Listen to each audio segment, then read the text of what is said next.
On their contempt case, with no deal having been reached over the past 7 days, during which Justice Helen Wasilwa had instructed Kotu boss Francis Atwoli to ensure that he finds an end to the strike. Yesterday, Kotu boss Francis Atwoli, however, admitting that he has been unable to end the doctors' strike, blaming that failure on antagonism between Cabinet Health Secretary Cleopa Mailu and his Principal Secretary Nicholas Muraguri. And so doctors today, after the lapse of those 7 days, going back before Justice Helen Wasilwa to get their final direction. Let's go back into the Milimani Law Course there and listen into what the judge has to say. On 12th of January this year, this court sentenced the union officials to 1 month suspended sentence. It is exactly 1 month since I gave that sentence, 1 month on 12th of January. Today being 13th of February, so it's exactly a month ago. I gave that suspended sentence on certain conditions. Those conditions have not been met to date. I agree that I also gave an intervention to be brought in, the mediation process, which is welcome and we should proceed and continue. However, this content has not been purged to date as we speak. I will therefore proceed today. I will deliver my ruling. The interventions on mediation may proceed from now on. This is my ruling. This is the background to this matter. The matter came before this court on 1st of December 2016. It was placed before my learned brother, Justice Abroda, where the claimant sought the following orders. 1. That the Honorable Court be pleased to certify the application as extremely urgent and that it be heard ex parte at the first instance on priority basis. 2. Pending hearing and determination inter partes of this application, an order be issued restraining the defendants, the respondent by themselves, their members, agents, employees, or proxies from calling, convening, proceeding with, or engaging in a strike or withdrawal of labor as per the notice dated 14th November, or from engaging in any related adverse actions. 3. That pending the hearing and determination inter partes of the main suit herein, an order be issued restraining the defendants, the respondent by themselves, their members, agents, employees, or proxies from calling or engaging in any assemblies, gatherings, mass rallies, or any related adverse actions in furtherance of the notice by the respondent dated 14th of November 2016. 4. The Honorable Court do issue a declaration that the notice dated 14th November 2016 calling for a strike by the respondent and its members upon the lapse of the said notice is unlawful, and that any resultant strike or an unprotected or any strike or unprotected strike. 5. That the Honorable Court be pleased to direct that the dispute be subjected to an inclusive process of negotiations to resolve any outstanding issues arising from the collective bargaining agreement dated 27th of June 2013 in such a manner and within such timelines as this court will direct. 6. Pending the hearing and determination of the claim, an order be issued restraining the respondent by themselves, their members, agents, employees, or proxies from calling or engaging in any unlawful assemblies, gatherings, mass rallies, or any unrelated adverse actions. 7. This Honorable Court be pleased to grant other orders as it deems just and expedient. 8. Any further relief that the Honorable Court may deem just to grant. 9. Costs to be provided. The application was premised on the following grounds. 1. That the Constitution of Kenya 2010 introduced a new system of governance in Kenya through devolution of power to 47 county governments, each headed by a governor, with its own legislative assembly alongside the national government and its own public service board.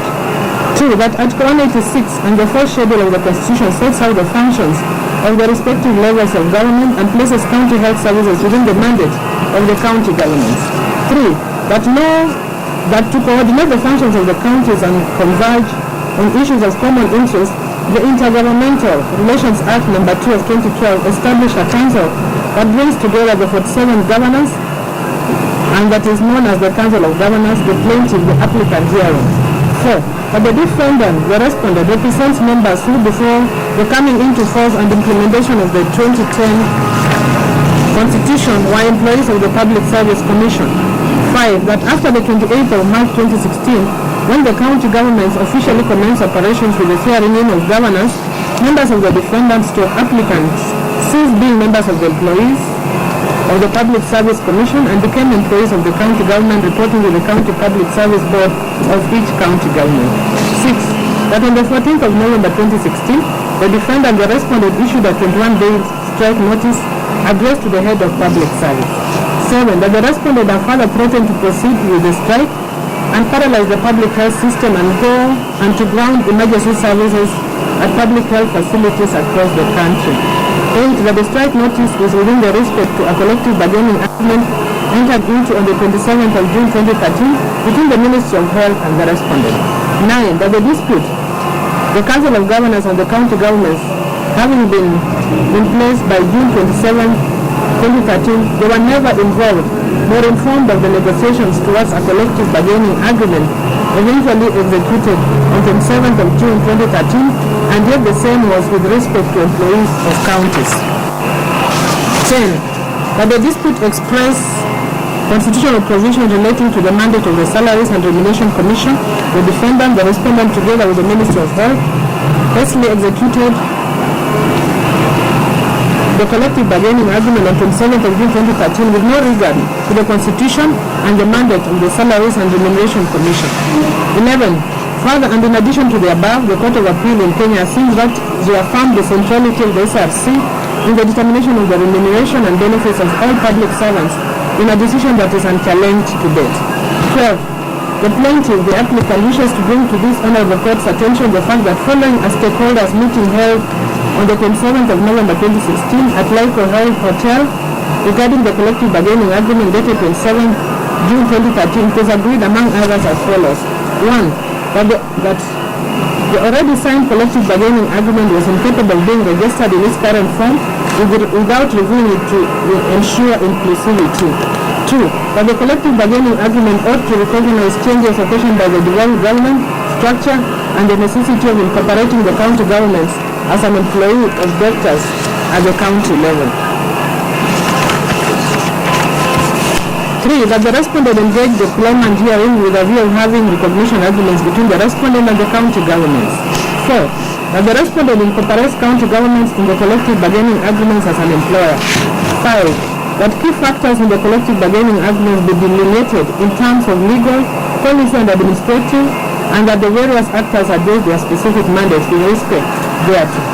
6. That the collective bargaining agreement be fully alienated to be aligned to the existing laws and regulations to ensure that it does not contravene the Constitution and prevailing laws, including the Salaries and Remuneration Commission regulations. 13. That the plaintiff applicant states that the respondent ought to have taken leadership with respect to adherence to the resolution passed during the said meeting, but has failed to take any substantive steps to ensure adherence thereto. 14. That the said collective bargaining agreement could not be adopted by the industrial code due to outstanding contentious issues, including the participation and inclusivity of all interested parties under the 2010 Constitution, including the plaintiff applicant, and this is the position pronounced by the Honorable Court in October 2016. 15. The defendant responded is frustrated by the failure to and inability to adopt and implement the collective bargaining agreement of 27th June 2016. 16. That the plaintiff responded is a major stakeholder to the terms of the provisions of the collective bargaining agreement dated 27 June 2013 on behalf of its members who are mandated to manage county health services. 17. The members of the defendant and the respondent are paid their salaries and remuneration by each respective county government, which is responsible for the budgeting and financing of the county. 18. That a decision to increase wages is dependent on the budgetary projections, plans and allocations to county governments. The budgeted circle is stipulated by law. That the defendant responded has not exhausted all available mechanisms for negotiations and for collective bargaining as is provided by law. 20. That the threatened strike action is illegal and a contravention of the Labor Relations Act, which prohibits strikes or lockouts of employees engaged in an essential service, which essential service is described in Section 81 as one where, if interrupted, will endanger the lives of our people. 21. That the right to strike is limited by law and in the totality of facts, and the law in this case, this right does not arise. 22. That the threatened strike, if not stopped, is likely to lead to massive loss of lives, which lives cannot be adequately compensated by an award of damages. 23, that the balance of convenience is in favor of the plaintiff applicant's case. The following orders were granted by Justice Abroda upon hearing the applicants. 1, that the same be and is hereby certified as urgent. 2, that the strike notice issued on 14th November 2016 be and is hereby suspended for 30 days. 3, that this honorable court hereby directs that the dispute be subjected to inclusive process of negotiations to resolve any outstanding issues arising from the collective bargaining agreement dated 27 June 2013 in such manner and within such timelines as the honorable court will direct. This order was served upon the respondents, the Kenya Medical Practitioners, Pharmacists and Dentists Union as by the court's directive to serve them through substituted service on 7th of December 2016. The respondents' officials named in the application were also issued with summons to attend court on 13th of December 2016 at 9 a.m. In answer to the court summons, the first respondents' officials attended court on 13th of December 2016 in the presence of their counsel. Directions were given in regard to the filing of pleading and consolidation of this cause with cause number 247 of 2016. The import of the court order of 1st of December 2016 was also explained to the respondents and these officials present in court. The court categorically implored the respondents and these officials to cease strike action immediately and give dialogue a chance as directed by the court on 1st of December 2016. This cause was now listed for 19th of December 2016. On 19th of December 2016, when the case came up for mention for further directions, the first respondent officials were absent in court, but their counsel was present. He informed court that the strike action had not ceased as directed, but they had filed a preliminary objection which they wished to argue.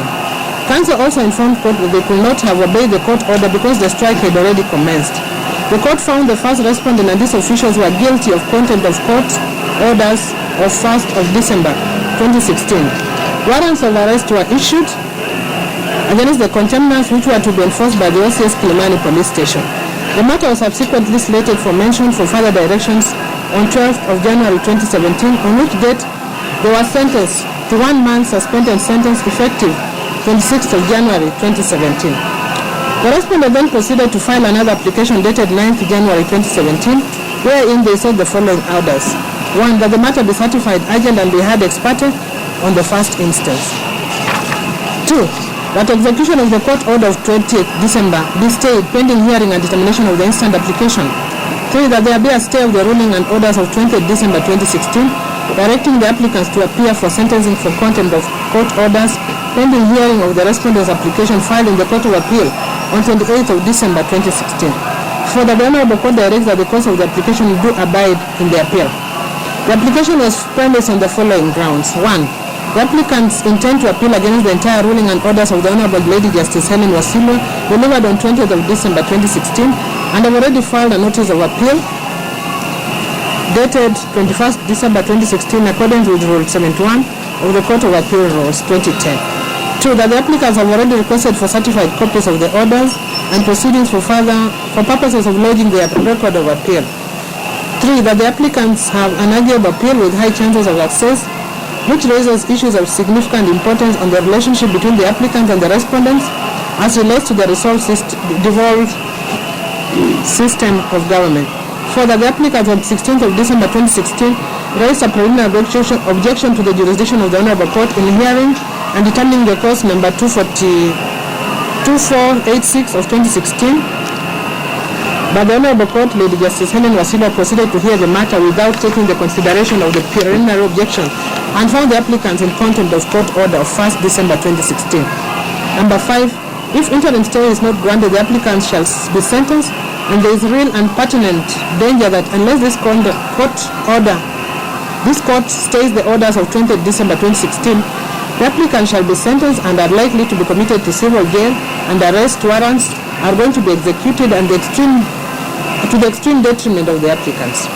6, if the sentence ensues and the execution of the said order is allowed to proceed and the appeal is eventually heard and allowed, the applicants stand to suffer irreparable damage of having their liberty curtailed up to until this application is heard and determined. 7, if sentencing proceeds, the Honorable Court may issue warrants of arrest and the applicant union shall be left with no leadership capable of engaging the stakeholders in negotiations which are ongoing. 8. The applicant's intended appeal against the ruling and order of Honorable Lady Justice Helen Wasilo will be rendered negatory if the orders sought hearing are not granted, as the appellants have raised valid points of law and fact in their next memorandum of appeal, and the same has overwhelming chances of success. In the circumstances, that is 9, it is only fair and in the interest of justice that there be a stay of execution of the said orders of Honorable Lady Justice Helen Wasilo pending the hearing and determination of the intended appeal. Otherwise, the object of the next application will be prejudiced, defeated, and the risk sought thereunder rendered negatory. 10. That this application has been made without unreasonable delay. The application was supported by the affidavit of one Dr. Frederick Oluga, who is the Secretary General of the Respondent Union, wherein they state that on the 7th of December 2016, the claimant's advocates duly advertised the orders obtained on the 1st December 2016 in the daily newspapers, wherein the applicants became aware of the orders issued on the 1st of December 2016. The orders of 1st December 2016 were issued to suspend the strike notice of 14 November 2016 and were advertised after the strike had commenced. The respondent contends that the orders of 1st December 2016 were obtained without disclosing material facts to which A. The claimant has no employment contract with the respondent members, hence there is no employer-employee relationship. B. The strike notice of 14th November 2016 was issued to the head of public service and not the claimant, who are in any event the employers of the respondent. C. The claimant has no nexus with the respondents as relates to the collective bargaining agreement, and the claim file premised on attacking the collective bargaining agreement is misconceived and an non-starter. The applicants on 19th December 2016 came to court wherein they raised a preliminary objection based on the foregoing grounds, but the court declined to hear them and directed the ruling on whether the respondents were in content be delivered on 20th of December 2016. But the respondents were found in content when an order to appear before Lady Justice Monica Mbaru on 22nd December 2016 for sentencing. Honorable Justice Mbaru, however, they referred the matter back to Honorable Lady Justice Helen Wasilo as the trial court seized of the content proceedings. They contend that the court ought to have delved on the issue of jurisdiction first and foremost before delving into issues of whether a court order has been breached or not. The respondents allege that they have filed an appeal which is, in their view, meritorious and has high chances of success, and unless the orders sought are granted, the respondents state that they stand to be sentenced and will be denied their liberty, and if the intended appeal is allowed, the same shall be rendered negatory. This court declined to entertain the application before court, citing the principle that he who comes to equity must come with clean hands, and could not proceed to hear the pending application. The respondents further filed an application dated 24th of January 2017, which is now before court for determination. In the said application, they seek the following orders. 1. That the matter be certified urgent and be heard ex parte in the first instance. 2.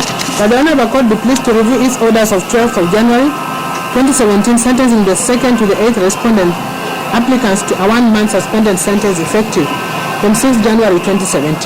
3.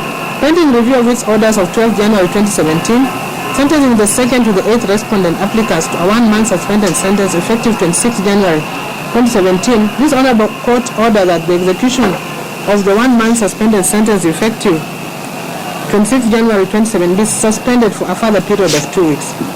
4. Pending review of its orders of 12th January 2017, sentencing the 2nd to the 8th respondent applicants to a 1-month suspended sentence effective 26th January 2017. This Honorable Court order that the 2nd to the 8th respondent applicant be released on favorable bail terms to ensure their attendance in court. 5. This Honorable Court be pleased to order the claimant, respondent, Council of Governors, and the interested party, second respondent, the Cabinet Secretary, Minister of Health, not to frustrate further negotiations on the subject matter and promptly call and attend all negotiation meetings. The Court be at liberty to make such further orders as it deems fit and appropriate in the circumstances to meet the ends of justice. The application is premised on the following grounds. 1. That this Honorable Court has powers under Section 32 of the Contempt of Court Act 2016 to review its orders at any time. 2. That the 1st to the 8th respondents have in their best complied with the direction of this court for further engaging with the claimant's respondents, the Council of Governors, and the interested party, the second respondent, the Cabinet Secretary, Minister of Health, towards resolving the issues herein. 3. That the 1st to the 8th respondent applicants require more time to fully comply with the directions of this court or further engaging with the claimant, the Council of Governors and the interested party, the Cabinet Secretary, Minister of Health, towards resolving the issue herein. 4. And this Honorable Court orders of 12th January 2017 sentenced the first to the second A respondents to a 1-month suspended sentence effective 26 January 2017, placed the first to the 8th respondent applicants at an obvious disadvantage during negotiations towards full compliance with the directions of this Honorable Court, of further engaging with the claimant, the Council of Governors and the interested party, the Cabinet Secretary, Minister of Health. 5. The claimant, the first respondent, Council of Governors and the interested party, the Cabinet Secretary, Minister of Health, have used the advantage of the pending sentence effective 26 January 2017 to untwist and frustrate negotiations between the parties. 6. First to 8th respondent applicants verily believe that an extended negotiation period of a further 2 weeks strictly guided will ultimately result in an amicable solution to the current impasse. 7. The real and present impending custodial sentence of the second to the 8th respondent applicants are further cause untold mental anguish and distress, further complicating good faith discussion. 8. That it's in the interest of the public and justice that a well-balanced bargaining approach be taken by both parties and directed by this court in order to avoid any possibility of a future dispute by an aggrieved party. The application is supported by the affidavit of the 5th respondent as the Secretary General of the 1st Respondent Union, wherein he reiterates the grounds on the face of the application and calls for the court to allow the application for review as drawn. The application is opposed by the claimant, the 1st respondent, the interested party, 2nd respondent, and the claimants in cause number 247 of 2016, who have filed their grounds of opposition to the respondent applicant's application of 28 January 2017. The 1st respondent claims that the application lacks merit, is calculated to delay due process, and is an abuse of the process of this Honorable Court. 2. That the application does not disclose a prima facie case with any likelihood of success. 3. That the application offends the mandatory criteria set for grant of orders of review. 4. That the balance of convenience militates against the grant of an order for review of the court orders dated 12 January 2017 in favor of the 1st to the 8th respondents herein. 5. That it is in the interest of justice and fairness that the respondent applicant's notice of motion dated 24th January 2017 be dismissed with cause. The interested party on their ground of opposition state as follows. 1. That the application does not meet the threshold of the review as set out in Section 16 of the Employment and Labor Relations Act and the Employment and Labor Relations Court Procedure Rules of 2016. 2. That the applicants are barred from review of the court order of 12 January 2017 by virtue of Section 16 of the Employment and Labor Relations Court Act and Rule 33 of the Employment and Labor Relations Court Procedure Rules 2016, as they have already preferred an appeal on the court orders of 12 January 2017 at the Court of Appeal, being Appeal number 9 of 2017, filed on 17th of January 2017. 3. That the applicants have not demonstrated why they are still in blatant disobedience of the court order or how the review of the court orders will aid in purging the content. 4. That the application is an affront to the court and the judicial system as a whole, and he who seeks justice must come with clean hands. 5. That the Contempt of Court Act 2016 is inapplicable in this matter as it cannot apply retrospectively. 6. That the application is employed to delay justice and defeat the rule of law. That the court cannot be used to issue unwarranted and coerced orders against the respondent herein without firm and sound grounds and evidence. The applicants have not demonstrated how the respondents are frustrating the negotiations process, and the court is issuing such adverse orders will be an exercise in futility. 8. The application is otherwise misconceived, misplaced, and an abuse of the process of the Honorable Court, as the applicants are acting in bad faith, are engaged in forum shopping, and the same ought to be dismissed with cause to the respondents. The claimant in cause number 2479 of 2016 in their grounds of position state as follows. 1. That the application is incompetent, an abuse of the court process, frivolous, and the same ought to be not to be had. 2. That the respondents have not purged the content and therefore they have no audience before the court. They cited civil cause number 242 of 2013, Africa Management Communication International Limited versus Joseph Madenge Mugo and others, whereby the learned Justice Mabea, quoting from Chief Justice McKean of the United States, observed as follows, and I quote, "Since, however, the question seems to resolve itself into this, whether you shall bend to the law or the law shall bend to you, it is our duty to determine that the former shall be the case." End of quote. 3. That the application does not raise or introduce any reason as to why the court should exercise its discretion and review the orders of committal to civil jail, and they cited Johnson versus Grant, 1923, Supreme Court 289 of 2019, where Clyde Lord Justice noted as follows, and I quote, "The phrase contempt of court does not in the least describe the true nature of the class of offences which we are here concerned. The offence consists of interference with the administration of law in impeding and perverting the course of justice. It is not the dignity of the court which is offended, a petty and misleading view of the issues involved. It is the fundamental supremacy of the law which is challenged. 4. That is the duty of every citizen to obey the court order, whether a party feels that the order is irregular or not, and the applicants are bound to obey the order they challenge to latter." These are the submissions that were filed before me. The respondents in submission said that they have taken steps to try and call off the strike and have annexed in their supporting affidavit minutes of the meeting between the ministry and the union, whose agenda was to try and comply with the orders of Justice Aboda on 1st of December 2013. They further said that this was in line with the court's orders to suspend sentence to allow parties to negotiate. They further submit that in negotiations both parties must be involved. It cannot be a one-sided issue. It is their submission that during the suspended sentence, the claimant and the interested party were unwilling to engage in negotiations despite several meetings being set up for the purpose. The respondent called for an AGM with a view of getting the mandate to call off the strike as required by the Constitution, and the vote taken was against calling off the strike. The National Executive Council of the respondent union met, and still there was no agreement as to the calling off the strike. The respondents admit they have also presented a petition to the Parliamentary Committee for Health, who are having a meeting with the SRC on the issue. They submit that if the respondents go to jail, the union will be left without leadership for the period of 30 days, which will further delay the resolution of the matter. They pray for the court to give timelines in order to structure negotiations. The respondent and the interested parties submit that the application does not meet the threshold of the review set out in the Employment and Labour Relations Court Acts, Section 16, which states as follows, I quote, "The court shall have powers to review its judgments, award, orders, or decrees in accordance with the rules." End of quote. Rule 33 of the Employment and Labour Relations Court Procedure Rule provides as follows, and I quote, "A person who is aggrieved by a decree or an order from which an appeal is allowed, but from which no appeal is preferred, or from which no appeal is allowed, may within reasonable time apply for review of the judgment or the ruling. A.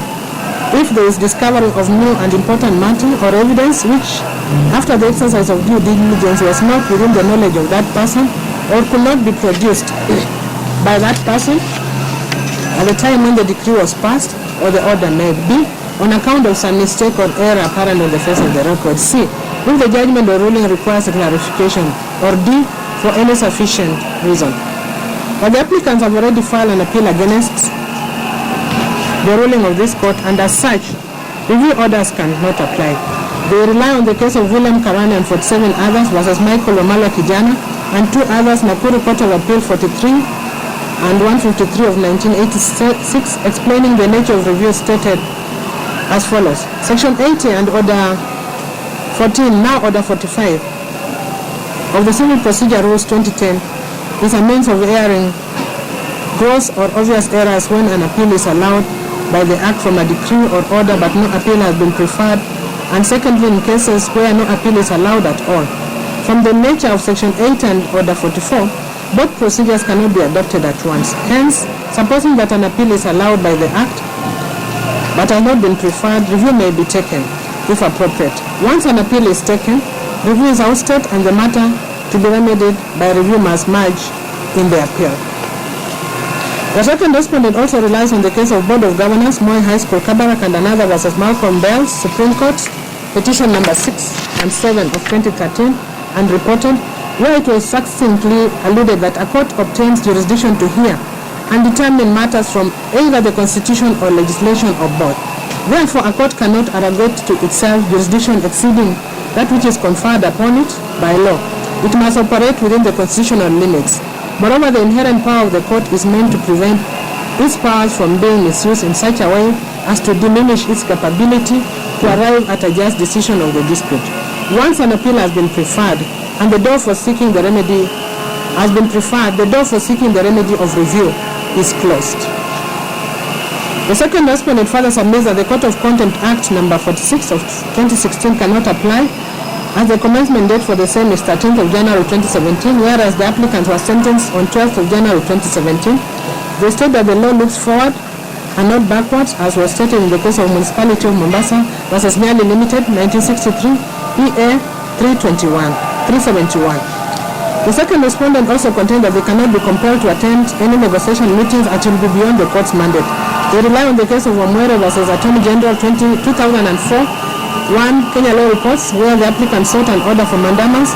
The court held that the application cannot succeed unless it can be shown that there was wrongdoing on the part of the respondent. The claimant, interested party, and the claimant in 2479 of 2016 call for the application for review to be dismissed with cause. I've considered the averments and submissions of all the parties herein. I set down the issues that this court is determining as follows. Number 1, whether this court has jurisdiction to hear this application for review, the applicants having already preferred an appeal at the Court of Appeal. Number 2, if the answer to number 1 above is yes, whether the content of Court Act 2016 apply to this application. Number 3, if the answer to 2 above is no, which law then applies? 4, whether the applicants have made the threshold for the grant of orders sought. And number 5, which orders to grant in the circumstances.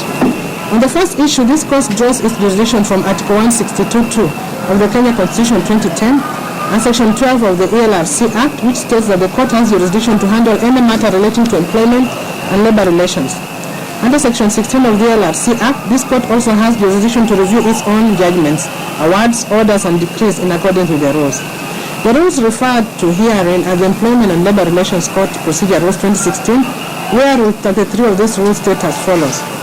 A person who is aggrieved by a decree or an order from which an appeal is allowed but for which no appeal is preferred, or from which no appeal is allowed, may within reasonable time apply for a review of the judgment of the ruling.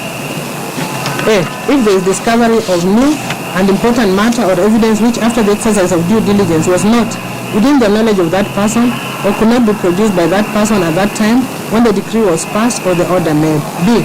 On account of some mistake or error apparent on the face of the record. C. If the judgment or ruling requires clarification. Or D. For any other sufficient reason. These rules are couched in similar terms as Order 45 Rule 1 of the Civil Procedure Rules, which state as follows. Any person considering himself aggrieved A. by a decree or an order from which an appeal is allowed, but from which no appeal has been preferred, or B. by a decree or an order from which no appeal is hereby allowed, and who, from the discovery of new and important matter or evidence, which after the exercise of due diligence was not within their knowledge or could not be produced by him at the time when the decree was passed, or the order made, or on account of some mistake or error apparent in the face of the record, or for any other sufficient reason, desires to obtain a review of the decree or order, may apply for a review of the judgment to the court which passed the decree or made the order without unreasonable delay. A party who is not appealing from a decree or order may apply for a review of judgment notwithstanding the pendency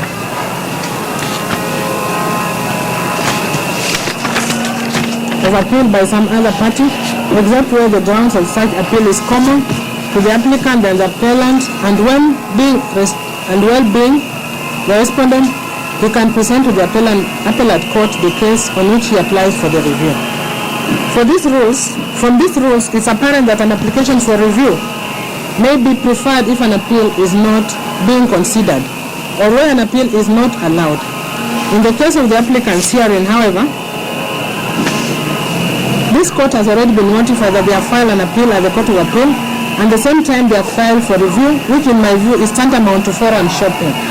This was the holding in the Court of Appeal case of William Karani and 47 others Supra, where the court found that once an appeal has been taken, the review cannot proceed, and the issue ought to be remedied by the review must be merged in the appeal. On the second issue, the court has already determined that it has inherent powers to review its own judgment and orders as provided for under the LRC Act 2016 and even the Civil Procedure Act. This inherent power of review was tested and applied in the case of High Court Civil Case number 45 of 2008 Machakos, where the Honorable Justice Atari Waweru considered an application for review in a contempt matter and dismissed it, as there were no valid reason to warrant the review. This same power of review is not ousted by the new Contempt of Court Act 2016. However, the Contempt of Court Act, having come in force on 13th of January 2017, will not apply in this case, as the contemners were sentenced by this court on 12th of January 2017, and the new act cannot act retrospectively. Under Section 9(2) of Cap 2, Interpretation and General Statutes Act, if it is enacted in the Act or in any other written law that the Act or any provision thereof shall come or be deemed to have come into operation on some other day, the Act, or as the case may be, that provision shall come and be deemed to have come into operation accordingly.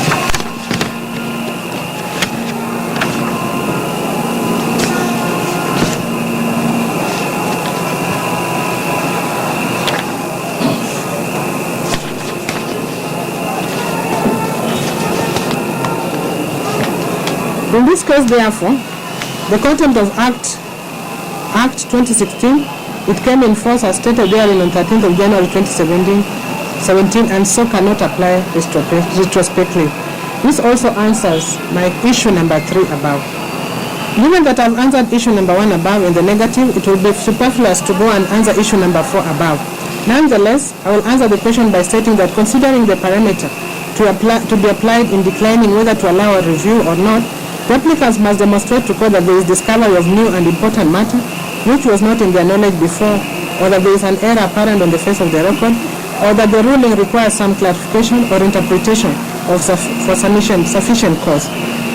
The applicants have demonstrated to court they have not demonstrated to court any new and compelling issue or pointed out any mistake or error apparent on the record, nor any sufficient cause that will warrant review of these court orders.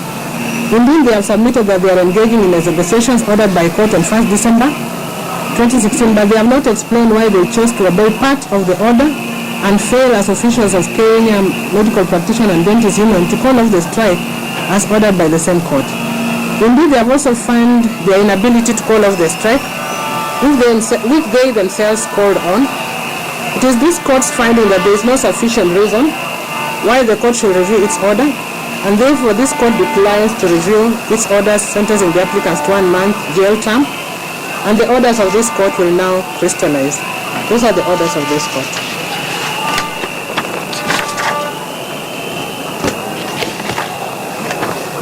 So I finished. I think I'm functioning as official. Negotiations may proceed. The Court of Appeal may proceed and make any other determinations on the issue. But you can now start serving your sentences. Those are the orders of the court.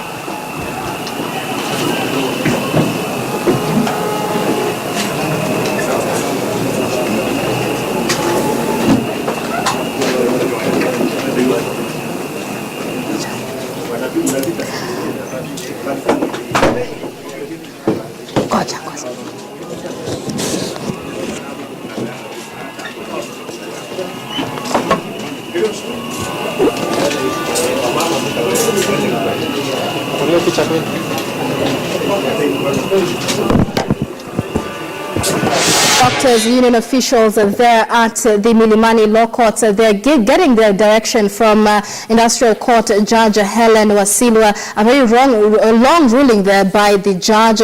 And as it stands, remember, there was a 1 month jail term that was hanging on the heads of the 7 officials of the Doctors Union. Judge Helen Wasilwa there saying that the doctors have not shown any new cause or any new reason why she should review her decision. And so she says the doctors officials can now start serving their 1 month jail term.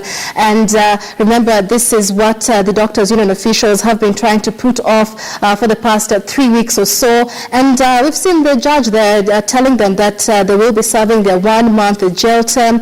And as we speak, outside the Milimani Law Court, we have supporters, doctors there coming out in support of the 7 officials of the Doctors Union. And they have placards written, "It is actually the Ministry of Health that is on strike," also calling it the Ministry of Cancer.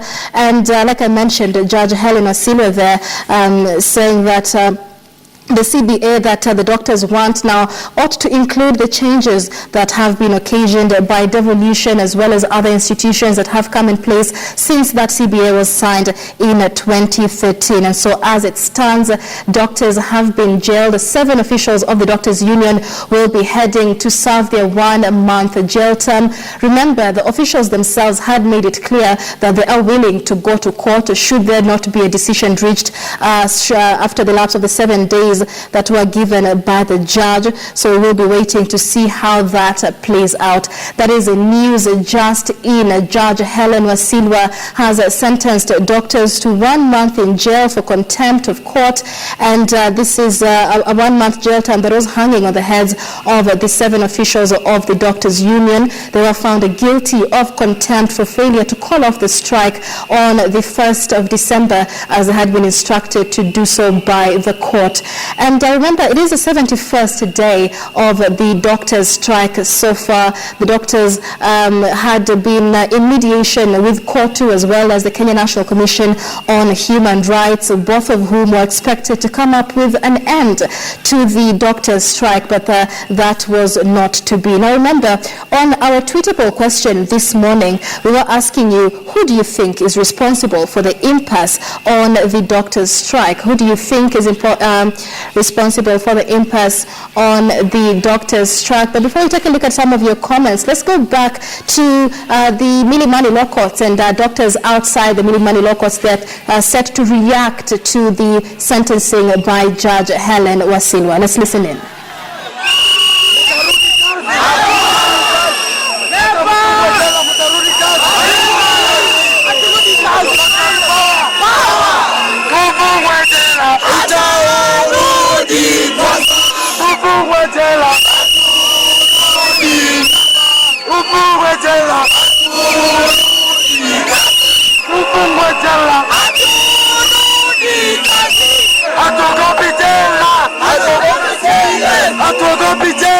Tunataka CBA, hatuogopi jela. Tunataka CBA, hatuogopi jela. Tunataka CBA, hatuogopi jela. Tunataka CBA, hatuogopi jela. Tunataka CBA, hatuogopi jela. Tunataka CBA, hatuogopi jela. Tunataka CBA, hata mtu funge, hata mtu funge, hata mtu funge, hata mtu funge.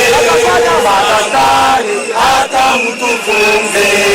Madaktari, hata mtu funge. Haturudi kazi, haturudi kazi, haturudi kazi, haturudi kazi. Magavana, haturudi kazi.